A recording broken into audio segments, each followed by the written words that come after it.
আসসালামু আলাইকুম। অনার্স তৃতীয় বর্ষ numerical analysis science view publications এই বইয়ের চ্যাপ্টার 1-এর আমরা গতদিন একটা ক্লাস নিয়েছিলাম। সেখানে ছিল বাইসেকশন মেথড। আজকে আমরা শিখব ফলস পজিশনের যে মেথডটা আছে সেটা। এই চ্যাপ্টারে টোটালি 4টা অঙ্ক আছে। বাইসেকশন মেথডের একটা, ফলস পজিশন মেথডের একটা, নিউটন র্যাফসনের আর ফিক্স পয়েন্ট ইটারেশন। আজকে আমরা ফলস পজিশনটা শিখব। এখানে একটা অঙ্ক দেওয়া আছে x cube plus x square minus 1 equal 0। এখানে বলছে ফলস পজিশনের মাধ্যমে এইটার সমাধান করতে। আমরা গতদিন শিখছিলাম যেভাবে সূত্রের মাধ্যমে, আমরা আজকেও এটা সূত্রের মাধ্যমে সলভ করব ক্যালকুলেটরের মাধ্যমে। প্রথমে এইটাকে আমরা ধরে নেব F of x equal x cube plus x square minus 1। তারপর এটা আমরা ক্যালকুলেটরে বসাবো। ক্যালকুলেটরে বসাতে গেলে প্রথমে আমাদের ক্যালকুলেটরটা রেডিয়ান মোডে নিয়ে আসতে হবে। যে কোনো ক্যালকুলেটর হোক না কেন, এটা আমি রেডিয়ান মোডে নিয়ে আসলাম। এইখানে দেখবেন আর লেখা থাকবে, এটা আর লেখা থাকলে বুঝতে হবে যে এটা আমাদের রেডিয়ান মোডে আছে। যেহেতু এটা আমরা রেডিয়ান মোডে করে নিছি, তাহলে এখন আমি এই যে সূত্রটা আছে এই সমীকরণটা এখানে আমি বসাবো। এটা বসাতে গেলে আমার কি করতে হবে, প্রথমে আমার আলফা এক্স তার cube plus alpha x square minus 1 এটা বসানোর পরে আমরা একটু থেমে যাব। আমাদের যাদের 100 এমএস 570 এমএস বা 991 ইএস ইএক্স যে ক্যালকুলেটরগুলো আছে পুরাতন ভার্সন, সেগুলোতে আমাদের এই মানটা বসানোর পরে শিফট ক্যাল এই দুইটা বাটন আমাদের দুইবার প্রেস করতে হবে। তারপরে ক্যালকুলেটর একটু লোড হবে, একটু সময় লাগতে পারে, কোনো কোনো ক্যালকুলেটর 1 মিনিটও হ্যাং হয়ে থাকতে পারে। দেখেন আমার প্রথমে আসছে ক্যান নট সলভ। আমরা এখন আরেকবার বসাবো, এগুলো মূলত ক্যালকুলেটরের শক্তির উপর নির্ভর করবে। আমি আরও একবার বসাবো, আমার বসানো আছে শিফট ক্যাল বসানোর পরে এখন আমার মানটা দেখেন আসছে 0.75। আমাদের যাতে পুরাতন ক্যালকুলেটর ওল্ড মডেল, তারা আমরা শিফট ক্যাল দুইবার প্রেস করব।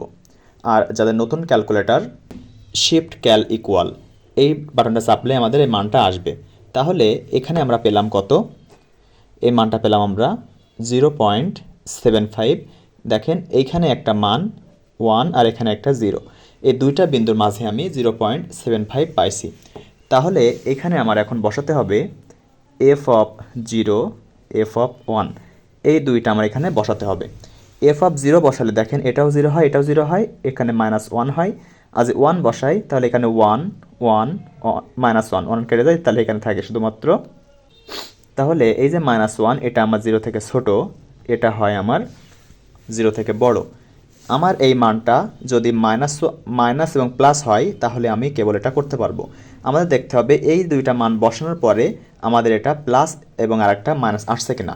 যদি দুইটা মানের একটা পজিটিভ এবং আরেকটা নেগেটিভ আসে তাহলে আমরা কেবল এই অঙ্কটা করতে পারবো। যেহেতু আমাদের অঙ্কটা করতে পারছি, আমাদের অঙ্কটা নেগেটিভ পজিটিভ আসছে, তাহলে আমরা এটা করতে পারবো। এখন যে মানের জন্য আমাদের নেগেটিভ আসছে তাকে আমরা ধরলাম, 0-র জন্য নেগেটিভ আসছে তাই 0কে ধরলাম। আর যে মানের জন্য আমাদের পজিটিভ আসছে, 1-এর জন্য পজিটিভ আসছে, তাকে আমরা পজিটিভ ধরলাম।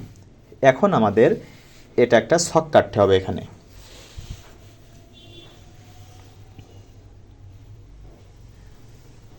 গত ক্লাসে আমরা যেমন ছক কাটছিলাম তেমন আমরা এখানেও ছক কাটব।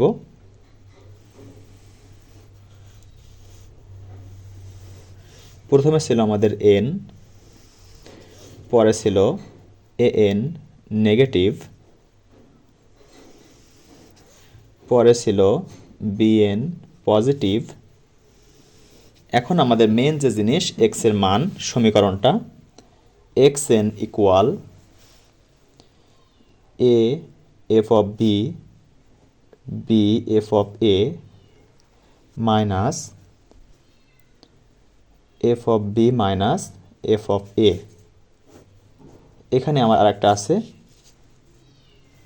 এখানে f of x আমার বসাতে হবে। f of x মানে এই যে সমীকরণ, সেটার মান বসাতে হবে x cube minus x square plus x square minus 1, এটা বসাতে হবে। এটা আমার এই পাশে বসবে। প্রথমটা আমার 0 ধাপ, এর মান আমার কত, এর মান 0 আর b এর মান আমার +1। এখন এটা আমি ক্যালকুলেটরে বসাবো কীভাবে দেখেন। ক্যালকুলেটরে বসাতে গেলে আমার আগে একটু হিসাব করে নিতে হবে। এই ফলস পজিশনে আমার ক্যালকুলেটরে বসাতে একটু বড় সমীকরণ বসাতে হয়। যেহেতু সমীকরণ আসে এইটা, আমাদের সমীকরণ কি, এক্স ইকুয়াল, আমি এটা একটু লাল করে দিয়ে লিখি,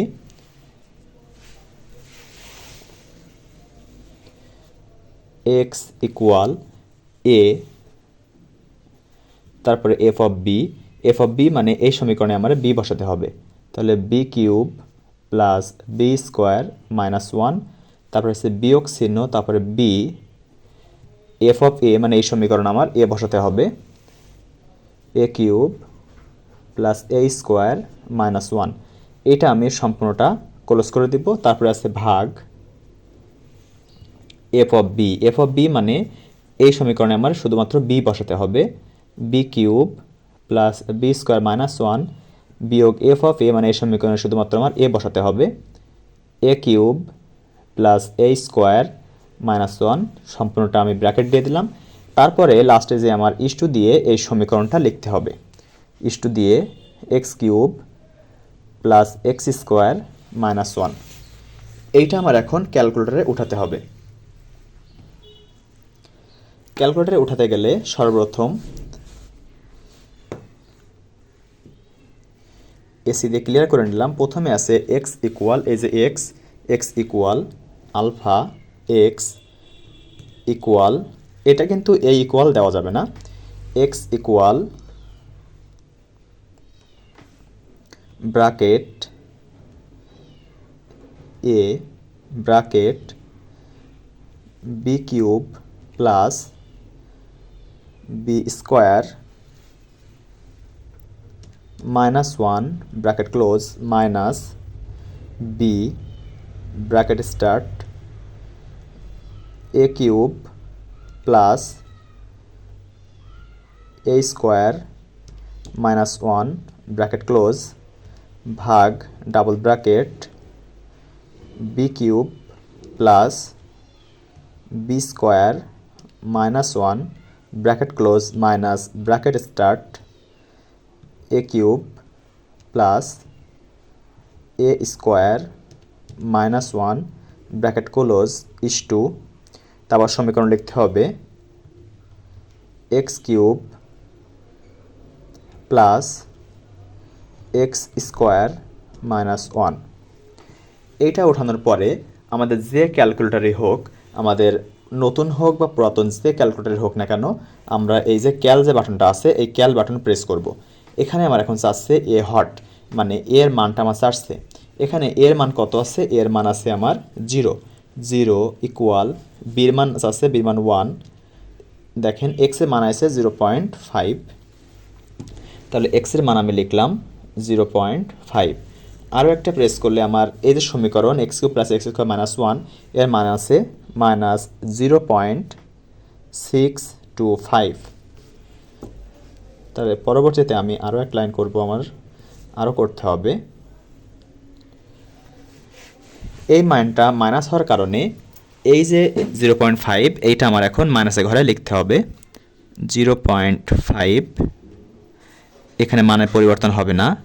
এখন আমি ক্যালকুলেটরে বসাবো এক্সের মান 0.5, এর মান 0.5, বি হট বির মান 1, এক্সের মান আছে 0.692, এই যে মান আসবে সবই আমার লিখতে হবে, একটা মানও বাদ দেওয়া যাবে না, 0.692307692, আর এপাশে আছে মাইনাস 0.188।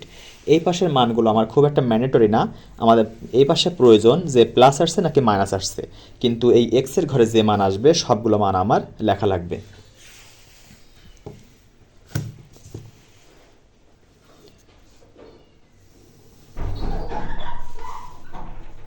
যেহেতু এখানে মাইনাস আছে, তাহলে এই মানটা আমি এখন মাইনাসের ঘরে লিখব, 0.692307692, বির মান এখানে 1 বসবে।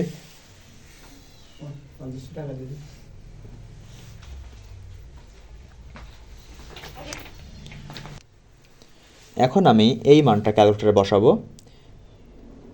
এর মান চাচ্ছে 0.69230 7692, বির মান চাচ্ছে 1, তাহলে এখানে আছে 0.74,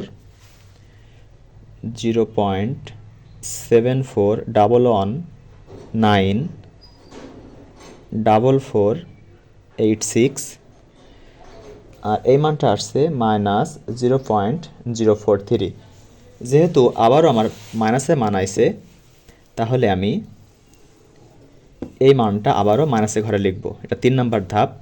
0.7411944486, এই ঘরে মান চেঞ্জ হচ্ছে না। এখন আমি এই মানটা আবারও বসাবো।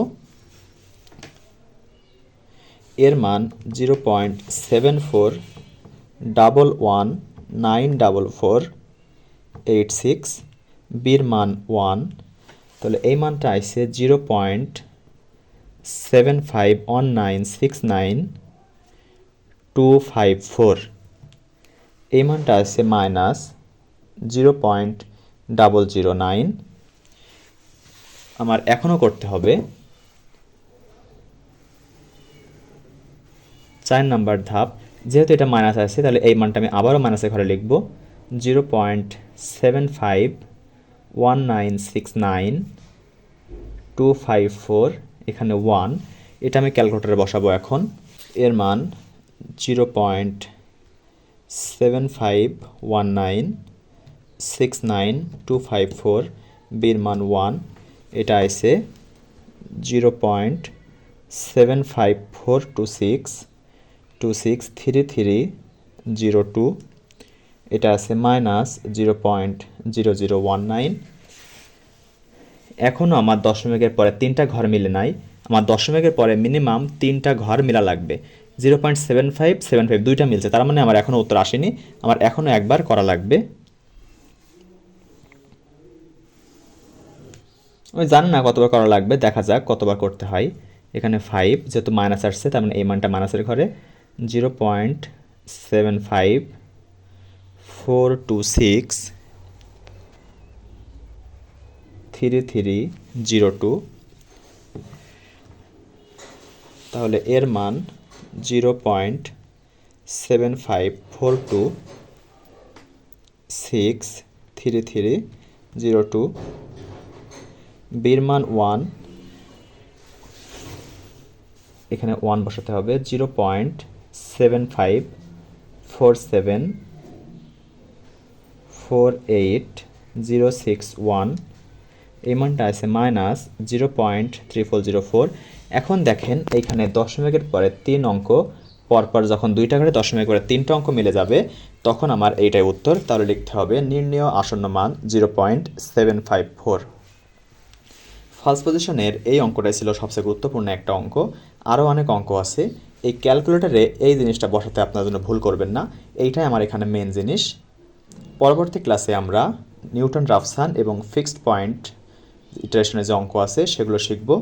আজকের ক্লাস এই পর্যন্তই। আগামী ক্লাসগুলোর জন্য সবাইকে শুভকামনা। আসসালামু আলাইকুম।